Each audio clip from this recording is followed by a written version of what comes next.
Hola, ¿cómo están?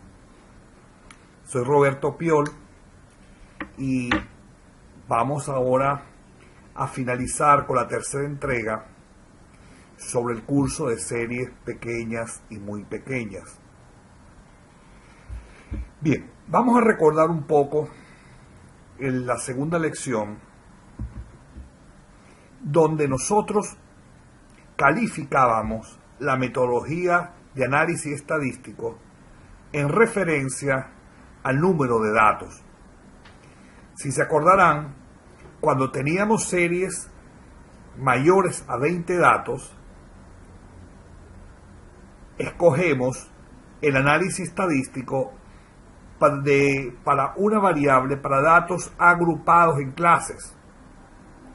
Mientras que si nuestra serie tiene únicamente entre 10 y 19 datos, nosotros preferimos utilizar como análisis estadístico la teoría estadística de errores, que fue lo que vimos en la última clase. Ahora vamos ya a lo mínimo. Una serie que tiene 9 datos o menos. Para esta serie pequeña, que se llama serie muy pequeña, donde la data no alcanza ni siquiera a los 9, nosotros utilizamos como análisis estadístico los estimadores no paramétricos. Y ya vamos a ver de qué se trata exactamente estos estimadores no paramétricos. Bien, si ustedes recuerdan, en la clase pasada habíamos definido como serie pequeña una muestra de datos que se supone normalmente distribuida, pero se desconoce su varianza, es decir, qué tanto se desvía del valor central, del promedio. ¿Okay? Serie pequeña es muestra de datos que se suponen normalmente distribuidos, pero de la cual se desconoce su varianza o tendencia a desviarse del valor promedio. Esa es la definición que vimos en la clase pasada. Bien, la definición de series muy pequeña es similar. La definición de serie muy pequeña cita que es una muestra de datos cuya varianza es desconocida, al igual que la serie pequeña. Pero, además de eso, no es posible selección de la data. No es posible una selección, escoger la data. ¿Okay? Entonces, a todo el problema anterior de que la varianza es desconocida, tenemos el agravante que como son tan poquitos datos, no podemos seleccionar. No podemos escoger este, no. Tenemos que trabajar con esa mínima cantidad de datos, como dirían, porque es lo que hay. Entonces se define como una serie muy pequeña una muestra de datos cuya varianza es desconocida debido a que no es posible la selección no aleatorio de la misma. ¿Okay? No somos capaces de poder seleccionar entre esa muestra tan pequeña cuáles son los datos que vamos a utilizar para nuestro análisis. Y esta definición no es mía, es del profesor Barbour de la Universidad de Zúrich. ¿Okay? Muestra muy pequeña, muestra de datos cuya varianza es desconocida debido a que no es posible la selección no aleatoria de la misma. ¿Ok? Bien, esa es la definición de lo que es una serie muy pequeña. Una serie de 9 datos o menos. Bien, vamos a analizar esto. ¿Qué significa que la selección no sea aleatoria? Bueno, simplemente que nosotros, después de haber agotado las fuentes de referenciales, sean ofertas o sean datos de registro inmobiliario, se obtiene una muy pequeña cantidad de datos. Y entre esa pequeña cantidad de datos es muy probable que uno o algunos no tienen absolutamente que ver con el estudio que estamos haciendo, pero están allí y es lo único que disponemos. Miren, la mayoría de las veces, esa muy pequeña muestra de datos es la única información disponible para realizar el informe de tasación, el informe de avalúo. Y yo creo que todos ustedes han vivido esta experiencia, que van a hacer una tasación en un sitio donde la data es mínima y peor, a veces no hay ninguna data. Bien, precisamente para esto existen estos métodos no paramétricos, también denominados métodos robustos. Estos métodos ofrecen una alternativa a los modelos paramétricos o modelos clásicos. Estos modelos paramétricos o modelos clásicos son todos aquellos que tienen algo que ver con la desviación estándar, todos algo que tienen algo que ver con lo que vimos para series grandes. ¿Okay? Y esta metodología de métodos no paramétricos, métodos robustos, permite analizar la data cuando no tiene ninguna distribución específica, cuando no se distribuye de alguna forma, cuando no existe un diagrama de dispersión. Bien, ¿cómo se define la estadística no paramétrica o la estadística robusta? Se define como la rama de la estadística que pretende estudiar el comportamiento de una serie cuando exista la posibilidad de que su data esté contaminada por valores atípicos. Estos valores atípicos pueden influenciar los resultados del análisis y el uso de estas técnicas nuevas, de esta metodología nueva, es poder garantizar una estimación mucho más fiable del comportamiento del fenómeno que estamos estudiando. Esa es la definición de estadística robusta. Bien, ¿y qué son valores atípicos? Los valores atípicos son aquellos datos, aquellas observaciones que aun y cuando se desvíen marcadamente del centro de la data, constituyen una parte de la serie estudiada. También se le denominan outliers, valores atípicos, errores groseros, errores espurios, valores extremos. Hay una serie de nomenclatura para este tipo de data. Lo realmente importante es recordarse que esta data, si bien nos damos cuenta que se aleja mucho del término central, tenemos que obligatoriamente tomarla porque no hay más. No hay más data. Bien, estos valores atípicos, precisamente por la escasez de data, obligatoriamente van a constituirse como parte de la serie que vamos a estudiar. Pero sabemos de antemano que la presencia de estos valores extremos van a alterar enormemente el resultado del análisis. Entonces, la conclusión sería, como nos afectan los resultados, vamos a eliminar esos valores.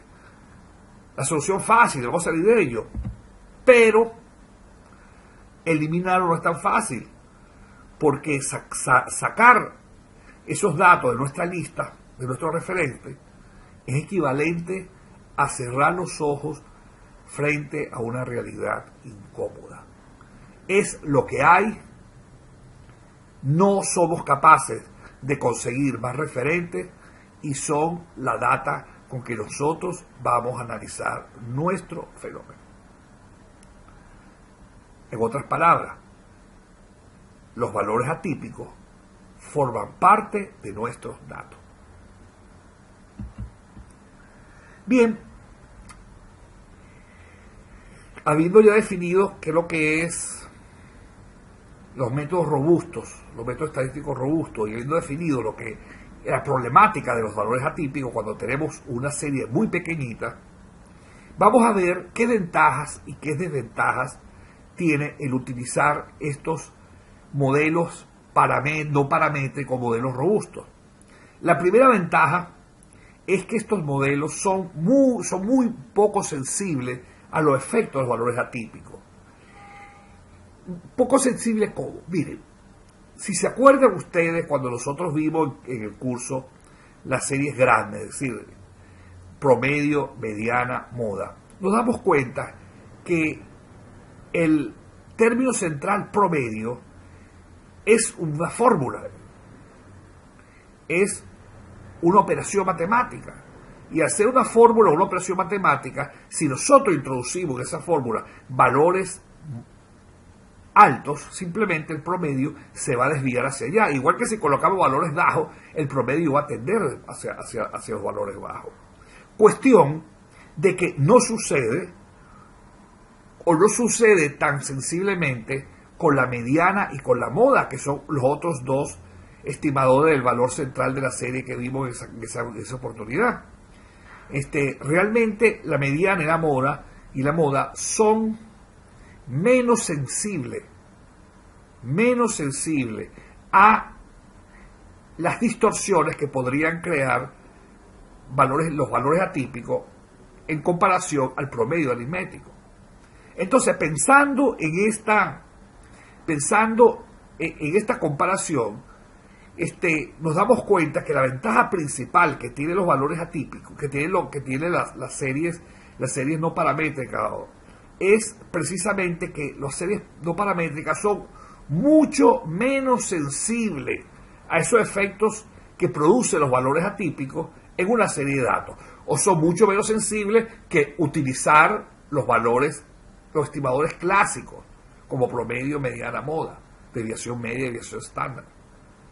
Esa es la primera ventaja, la sensibilidad ante los valores atípicos. La segunda ventaja es que esta metodología nos permite emplear la totalidad de la data observada, que es uno de los grandes problemas. Tenemos una data pero muy pequeña. Entonces tenemos que utilizar toda la data disponible. Aunque nos fijemos, aunque nos demos cuenta, aunque los datos estén gritando que son valores atípicos, tenemos que utilizarla porque no hay más, es lo que hay.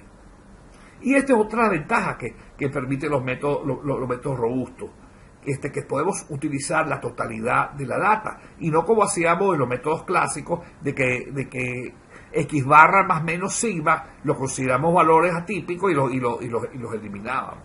Okay, aquí no hay cómo eliminar porque tenemos pero muy poquitos datos. Y la tercera ventaja es que son muy útiles cuando nosotros no conocemos cómo se distribuye la data. Es decir, el diagrama de dispersión no lo conocemos. Y, por supuesto, si no lo conocemos, tenemos que presumir de que esa distribución no es ni normal, ni transformada a normal, ni simétrica, ni nada por el estilo. Simplemente una distribución totalmente desconocida. Y esa es una ventaja que nos permiten los métodos no paramétricos o los métodos paramétricos clásicos, de que cuando estas distribuciones son desconocidas, podemos converger a un valor, cuestión que no podríamos hacer con el promedio, mediana y moda. Y la cuarta ventaja sería que, como precisamente los métodos no paramétricos son poco sensibles a los valores atípicos, nosotros podríamos disponer de unas pocas muestras para tener un resultado a nuestras observaciones. Sin embargo, tienen una desventaja. Es que los estadísticos de control se alteran, se corrompen muy rápidamente. Y precisamente se corrompen porque esta metodología se basa en procesos interactivos. Ustedes entran en un if, van dando vueltas, van interactuando con los resultados, y esto deteriora lo estadístico de control. Bien, existen básicamente dos clases o dos tipos de estimadores no paramétricos, estimadores robustos. La primera clase se denomina los estimadores típicos MVT, estimadores de recorte multivariante, estimador MVT, que comúnmente son conocidos como estimadores M. Estimadores M. Y los estimadores M se basan en un proceso interactivo fundamentados en tratar de eliminar los valores atípicos, tratar de recortar los valores atípicos. ¿Ok? Mientras el otro tipo de estimador no paramétrico o estimador robusto son los estimadores MLT, estimadores de recorte de máxima verosimilitud. En inglés, eso está un poquito mal traducido, en inglés Maximum Likelihood Test, o simplemente estimadores L. ¿Ok? La diferencia de estimadores L con respecto a estimadores M es que los L se basan, en vez de eliminar valores como hacen los M, tratan de controlar pesos, tratan de establecer pesos para aprovechar la data que estamos estudiando. Entonces, los estimadores M, la tendencia es recortar los extremos. Los estimadores L, la tendencia es repesar la data. Y ya lo vamos a ver en teoría y lo vamos a ver también con un ejemplo. Bien, ¿quién fue el doctor o quién es el doctor Peter Hoover? Que yo pienso que todavía está vivo. Primero fue el jefe de departamento de estadística en la Universidad de Harvard en los Estados Unidos. Y él a principios de los años 60 estudió precisamente qué pasa con las series muy pequeñas frente a los valores atípicos. Y precisamente esa serie de estudios, él tiene un libro muy famoso un libro muy famoso que es principio de los años 60, en cual el profesor Peter, el profesor Hoover, trató de buscar una solución a series muy pequeñas de datos con valores atípicos. Bien, Hoover tiene dos tipos de estimadores. Tiene un estimador M de Hoover y un estimador L de Hoover. ¿Ok? El estimador M de Hoover, M-Estimator, se basa en un proceso iterativo que se fundamenta en eliminar o minimizar los valores atípicos de una serie. Mientras que los estimadores L de Hoover se basan en establecer pesos que permitan utilizar toda la data sin tener que eliminar los valores típicos de la serie. ¿Okay? Más bien trata de repesarlos. Mientras que el método M trata de cortarlos. Bien, vamos a comenzar con el estimador M de Hoover. ¿Cuál fue la hipótesis? La hipótesis de Hoover era definir una función de residuo distinta a la que propone el método de los mínimos cuadrados. ¿Qué es lo que le propone el método de los mínimos cuadrados? Que se minimice o sea igual a cero la diferencia entre el valor y la media. Sí, la idea que cuando nosotros hacíamos el promedio, la mediana, la moda, hacíamos todo estudio estadístico, buscábamos que la función de residuo, es decir, el valor en comparación a su media fuera mínimo o cero, que se concentraran todos los datos en el término central. Bien, ¿cuándo usamos el estimador M de Hoover? El estimador M de Hoover lo utilizamos la mayor veces que nosotros tengamos caso como que aparece en la pantalla, un valor que se escapa de los demás. Claro, cuando ustedes ven el gráfico, usted dirá, bueno, eso es muy sencillo, eliminamos el valor grande, que son, creo que 50 unidades monetarias por metro cuadrado, y nos quedamos con los pequeños. Pero, señores, ¿y si realmente el valor válido es el grande? ¿Qué sucede? Vamos a dar una opinión de valor totalmente sesgada. Y precisamente ese es el gran problema que tienen las series muy pequeñas, que no hay forma de conseguir más datos. En este caso se consiguieron 4 y no hay más. Sorpresa, 3 de los 4 datos se establecen más o menos constantes y el último escapa. Bueno, ¿será correcto de que esos 3 datos son los correctos y el que escapa es el incorrecto? O al revés, que los 3 datos que son más o menos similares no son verdad, sino el único dato verdadero es el que aparece ahí con 60. Es decir, ese es precisamente el tipo de series que son extraordinariamente sesgadas, que se tratan de solucionar a través del estimador M de Hoover.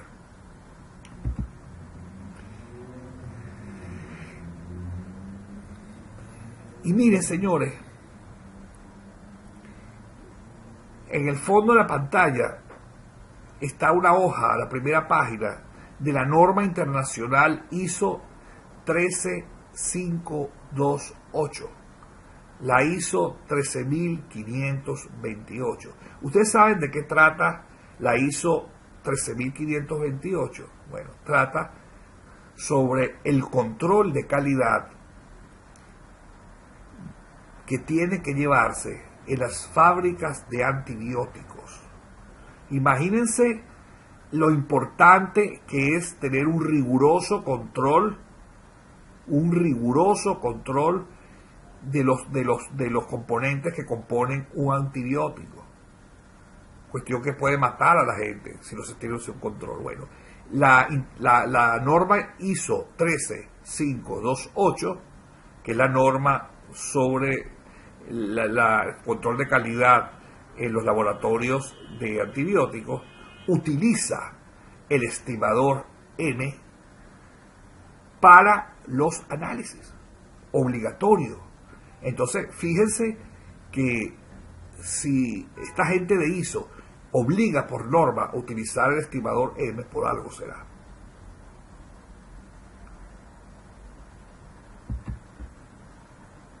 Bien,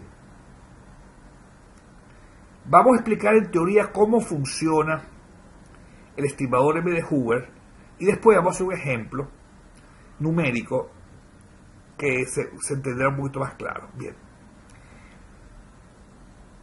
hay que advertir que el procedimiento de cálculo tanto del estimador M de Hoover como el estimador L de Hoover son interactivos, es decir, que nosotros vamos interactuando con los resultados. Si los resultados de la primera interacción nos va a seguir para la segunda, los resultados de la segunda para la tercera y así sucesivamente.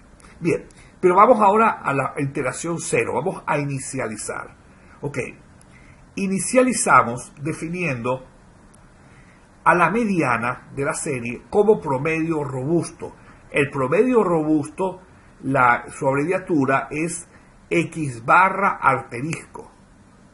X barra asterisco es el promedio robusto. Para inicializar la metodología, nosotros vamos a asignar como promedio robusto a la mediana de la serie. Bien, ahora vamos a inicializar la desviación estándar robusta. La desviación estándar robusta, su abreviatura es sigma asterisco. Siempre que ustedes vean una letra acompañada de su asterisco es porque se trata de métodos robustos. ¿Ok? Entonces, ¿cómo inicializamos a sigma asterisco? La inicializamos asignando como sigma asterisco el valor de la desviación medianal SMAT, es decir, la variación medianal estandarizada. Cuando usted vea la S, significa que es estandarizada, dividido entre sigma, ¿okay? Entre la desviación estándar. ¿Okay? Entonces, el valor inicial de sigma asterisco va a ser la desviación medianal estandarizada, que se abrevia SMAD, SMAT. ¿Ok? Y la definición de SMAT está aquí abajo, que es 1,48 por la sumatoria de x sub i menos m sub e mediana, el valor absoluto de eso dividido entre n. ¿Ok? Entonces, inicializamos primero el promedio robusto y inicializamos la desviación estándar robusta. Ok, una vez inicializado, calculamos el intervalo máximo de error. El intervalo máximo de error es de la forma x barra asterisco más menos epsilon. X barra asterisco más o menos epsilon, donde epsilon es 1,5 de sigma asterisco. Epsilon es una vez y media la desviación estándar robusta. ¿Ok? Y por lo tanto, el límite superior del intervalo máximo de error será x barra asterisco más epsilon, y el límite inferior del intervalo máximo de error será x barra asterisco menos epsilon. ¿Ok? Ya esa es la primera iteración, que es la inicialización del procedimiento. Bien, entonces, una vez que tengamos nosotros estos intervalos, nosotros vamos a sustituir todos los datos que sean mayores que x barras más epsilon por el límite superior del intervalo. ¿Ok? Todos los valores, todos los datos mayores que x barra más epsilon desaparecen y se sustituyen por el límite superior de este intervalo. Igualmente, todos los datos menores de x barra asterisco menos epsilon los sustituimos por el límite inferior del intervalo. X barra menos epsilon, todos los datos menores que x barra menos epsilon se sustituyen por el límite inferior del intervalo. Fíjense cómo estamos recortando. Hemos eliminado los valores altos, hemos eliminado los valores pequeños y no hemos sustituido esos valores altos y esos valores pequeños por el límite máximo y el límite mínimo del intervalo de error. Bien, una vez que hemos hecho esas sustituciones, tenemos una nueva serie. Entonces, ahora sí, a esta nueva serie vamos a proceder a calcular el nuevo promedio robusto y la nueva desviación estándar robusta.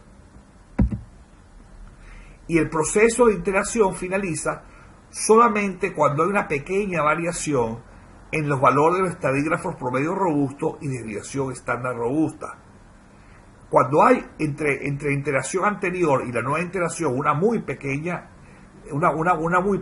diferencia, un pequeño delta, entonces nosotros paramos la iteración. Eso lo vamos a ver ahora con ejemplo numérico. ¿Okay? Pero fíjense lo realmente importante, que el método M de Hoover te recorta los valores extremos, los valores atípicos, y los sustituye por un intervalo prefijado que ya voy a cómo se calcula. ¿Ok? Bien, vamos entonces a calcular un ejemplo numérico para que vean cómo nosotros podemos adaptar el método M de Hoover a la valoración inmobiliaria. Bien, se trata de determinar el valor de un terreno de secano o un terreno inculto en la cercanía de la población de Bruzual, municipio de Muñoz, estado Apure, Venezuela. Miren el planito, por favor. Fíjense dónde está Caracas y dónde está Bruzual. ¿Okay? ¿Ustedes sinceramente creen que van a ir a Bruzual y van a conseguir una gran cantidad de referenciales o de referentes o de comparables? No. Lo más probable es que en Bruzual existan muy poquiticos comparables o no haya. ¿Okay? Esto es precisamente cómo implementamos el método de M de Hoover a nuestros problemas cotidianos en la tasación. ¿Okay? Zonas del interior de nuestros países en los cuales la data es mínima. Ahí es donde se usa. Bien, entonces el inmueble que vamos a tasar queda vía Puerto Nutrias sin número. Imagínense lo perdido que está. Y tiene una superficie de 156,25 hectáreas. ¿Okay? Bien, nos vamos a buscar referentes, nos vamos a buscar comparables y encontramos 5 tristes referenciales.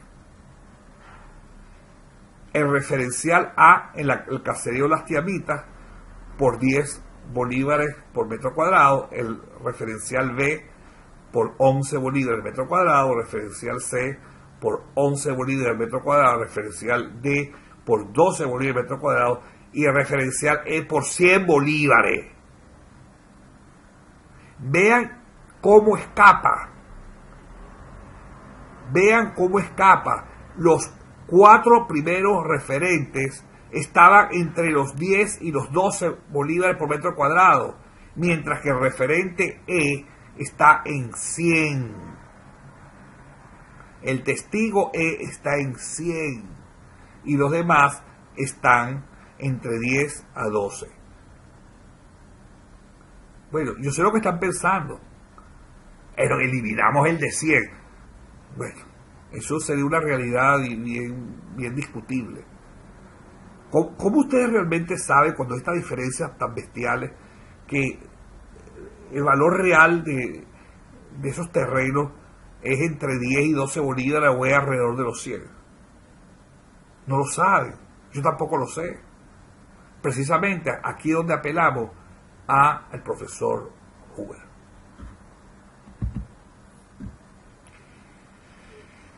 Bien.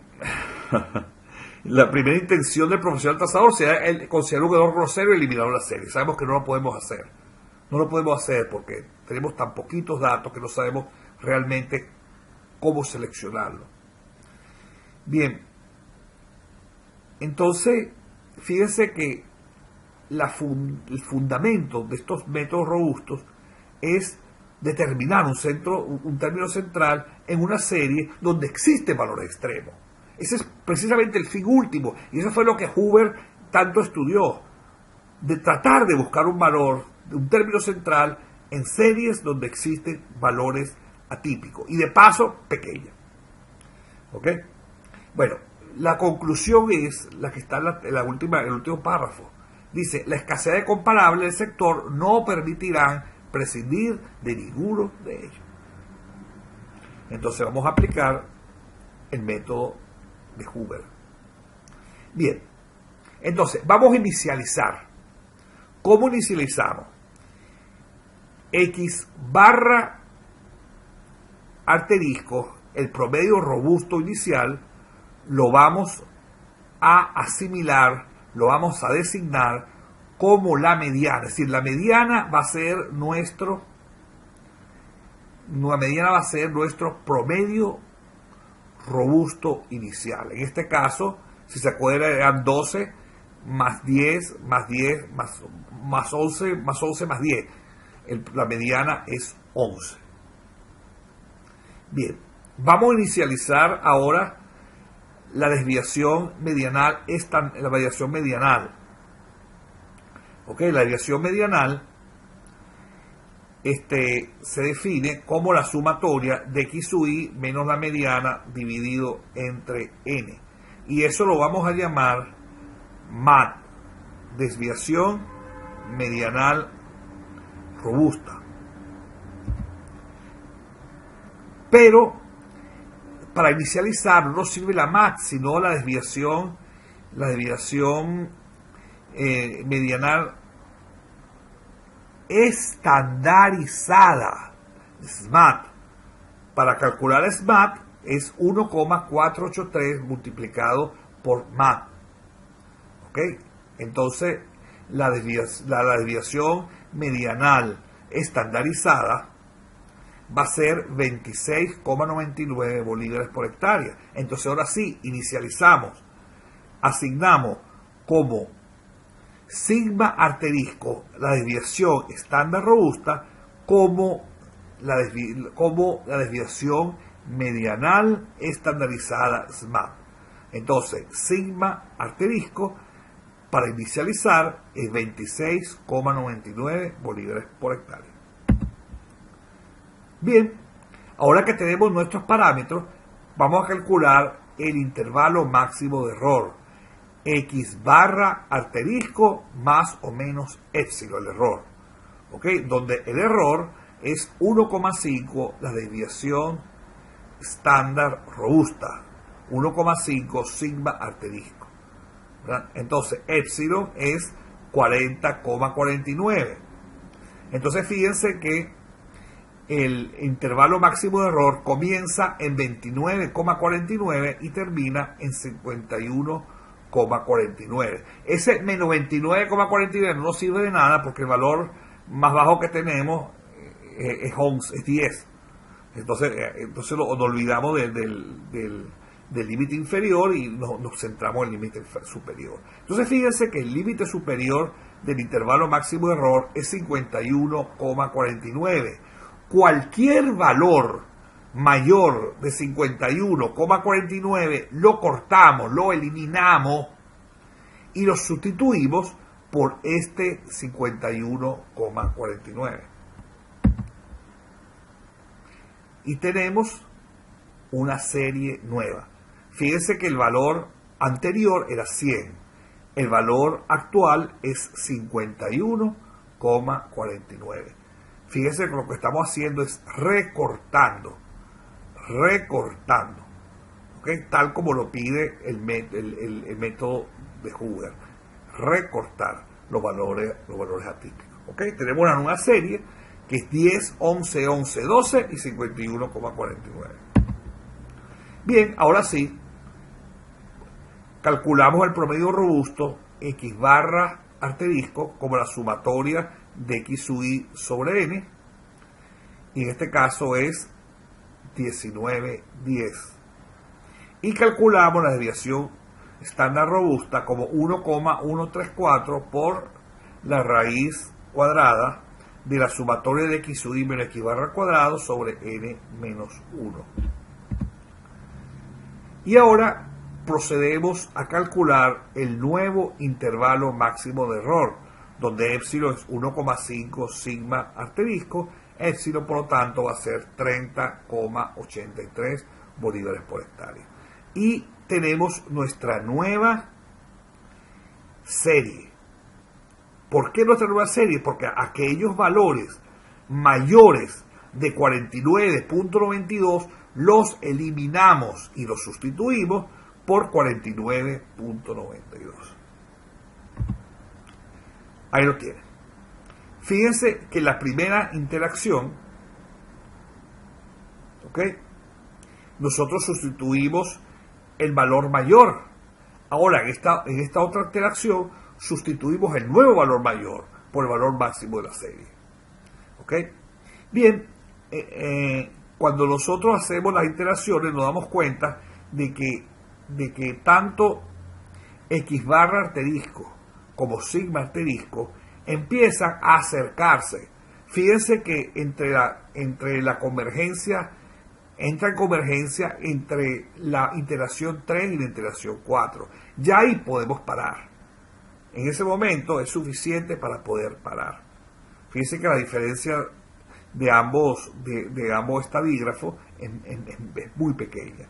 Ahí podemos parar la interacción. ¿Ok? Por lo tanto, tenemos que nuestro valor unitario es 18,48, que no es 100 ni tampoco es 10. Es 18,48. Y el valor de nuestro terreno, 2.887,79. Okay.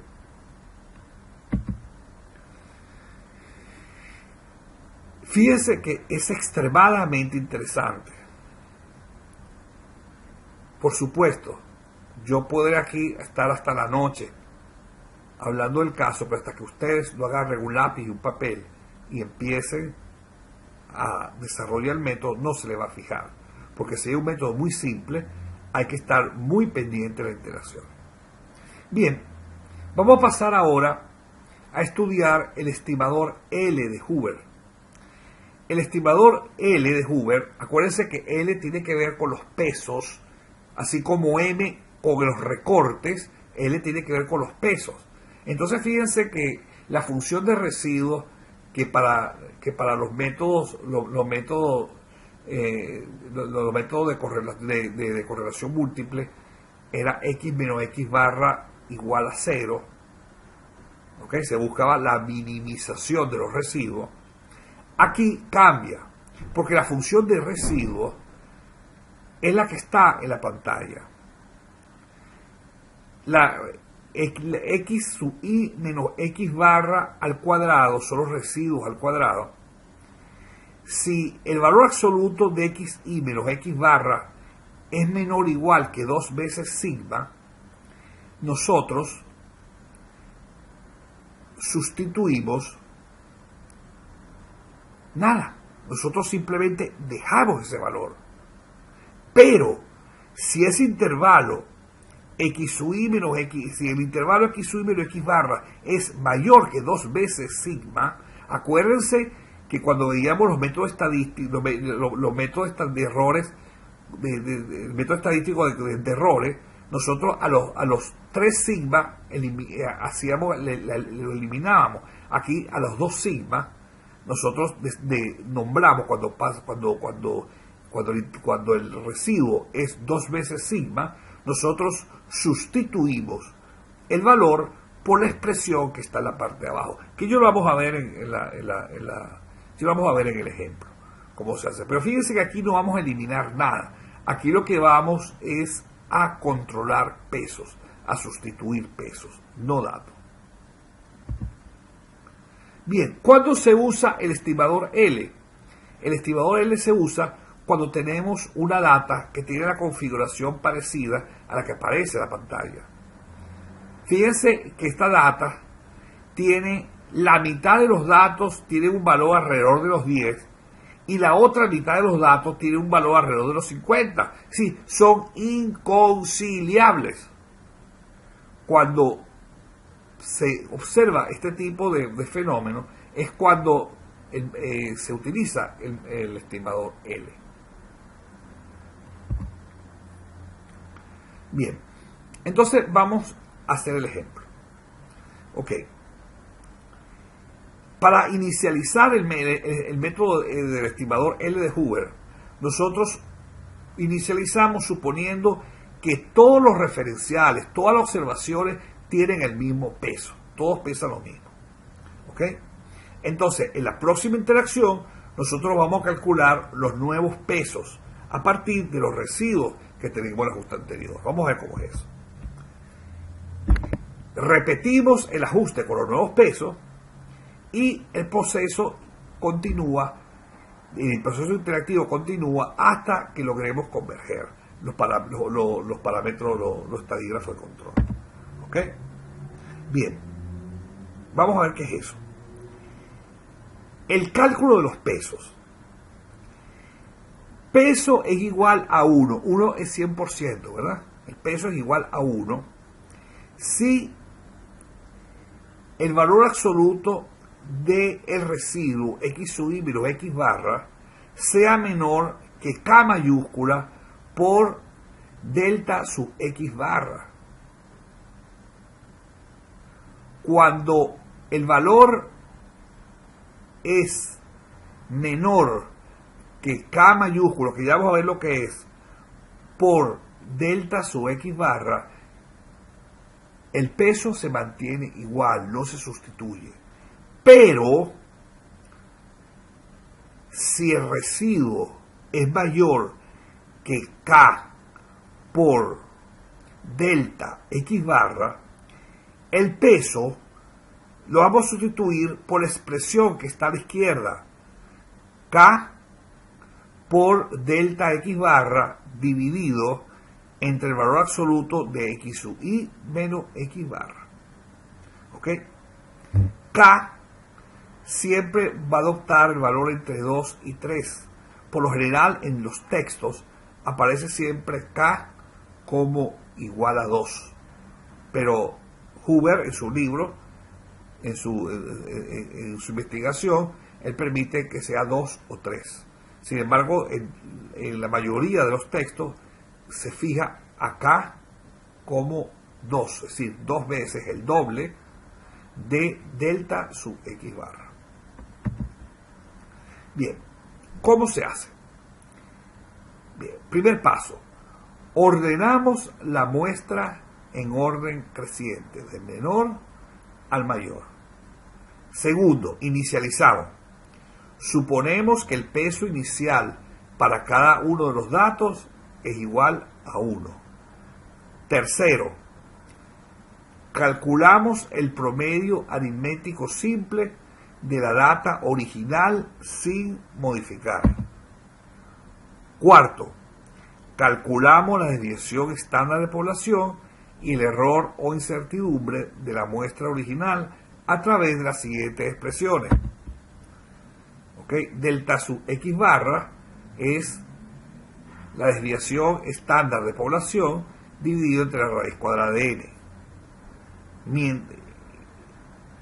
Y la desviación estándar de población es la raíz cuadrada de la sumatoria de x sub i menos x barra al cuadrado dividido entre n menos 1. Por lo tanto, delta sub x barra tiene la expresión que aparece al fondo de la pantalla. Raíz cuadrada de la sumatoria de x sub i menos x barra al cuadrado dividido entre n, que multiplica a n menos 1. Quinto, procedemos a calcular los nuevos pesos de acuerdo a las expresiones que aparecen en los corchetes. El peso igual a 1, es decir, no hay alteración si el residuo es menor que K por delta sub x barra. Y el peso pasa a ser K por delta sub x barra dividido entre x sub i menos x barra si el residuo es mayor de K por delta sub x barra. Sexto, se le aplica la data original su ajuste respectivo mediante los pesos calculados en el paso anterior.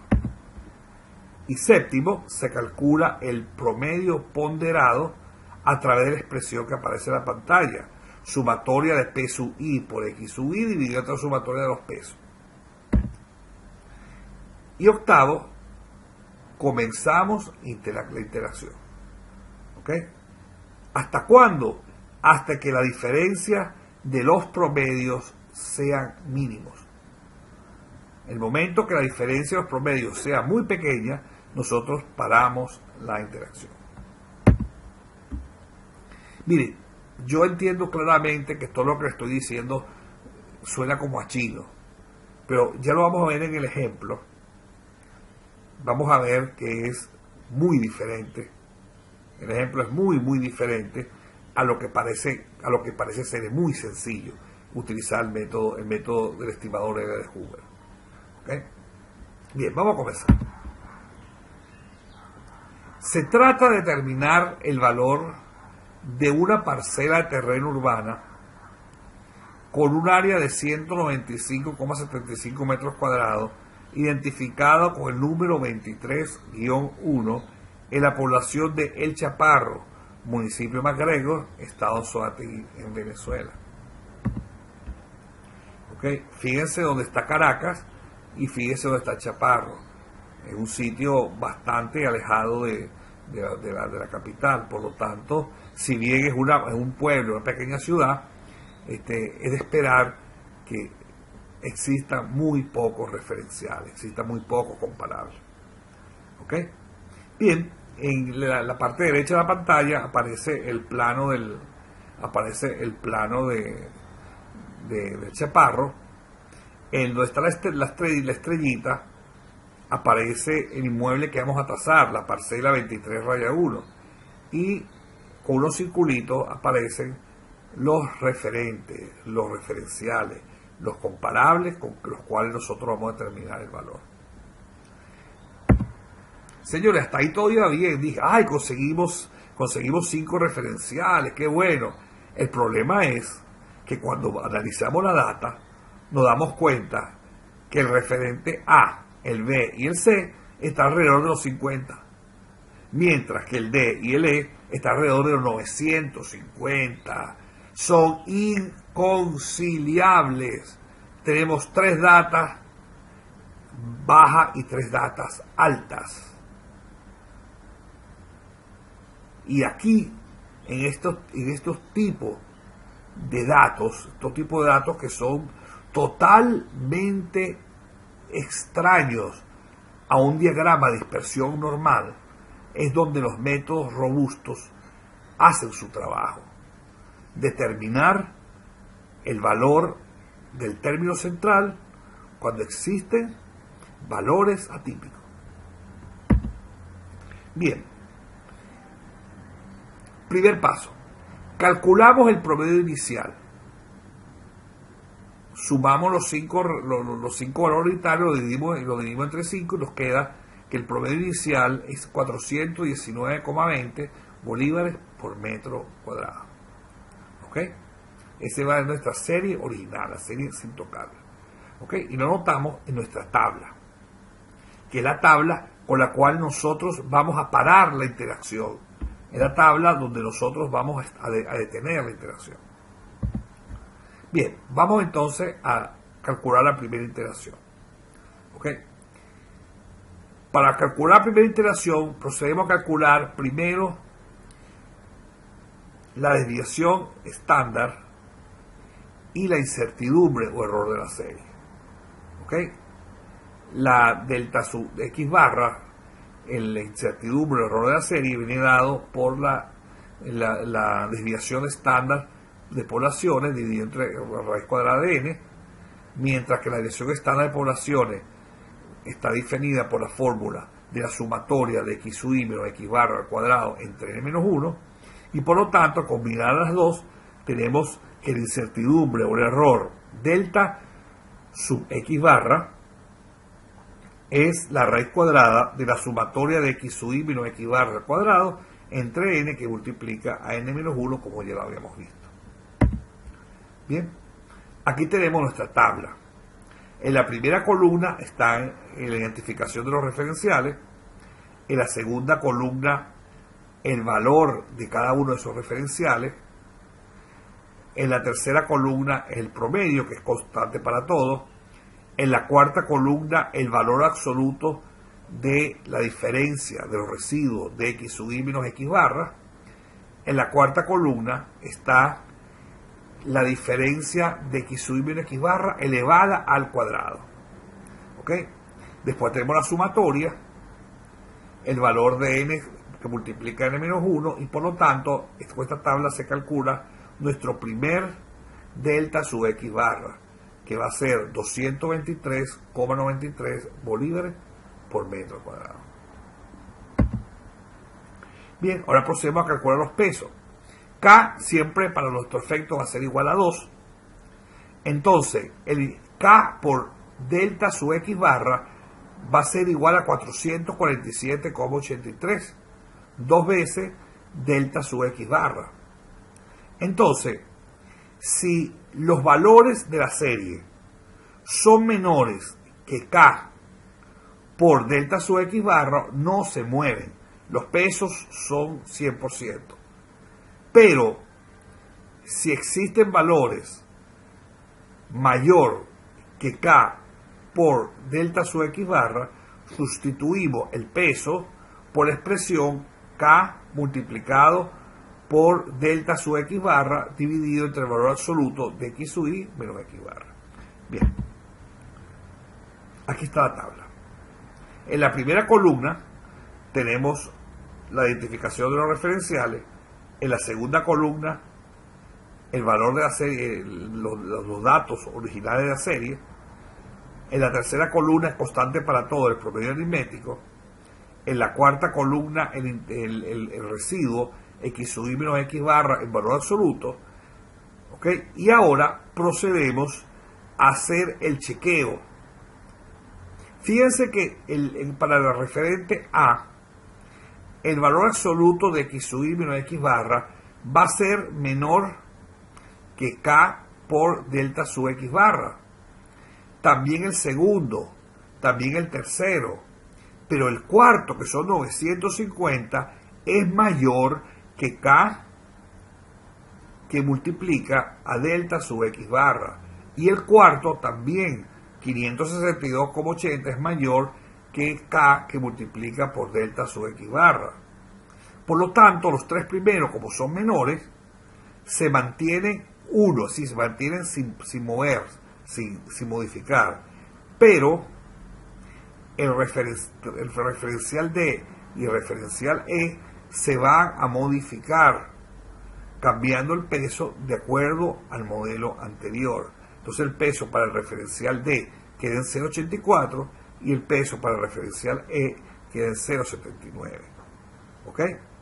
Entonces procedemos a calcular la sumatoria de los pesos, que son 4,64, y la sumatoria de la expresión peso por X sub Y, P sub Y por X sub Y, que son 1742,14.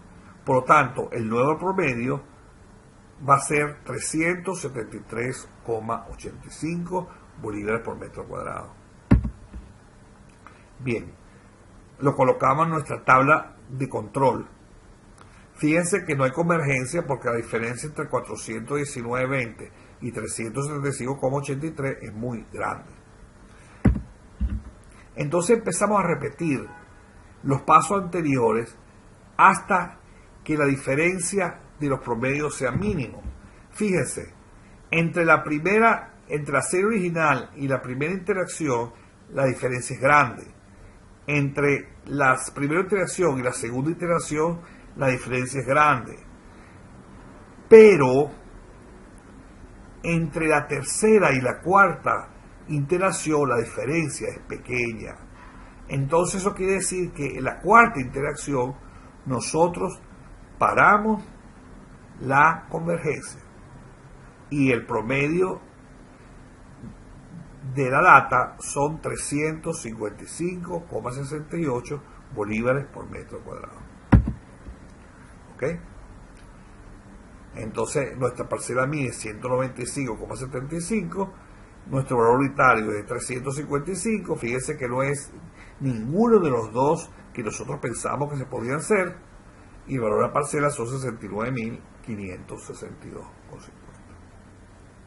¿Ok?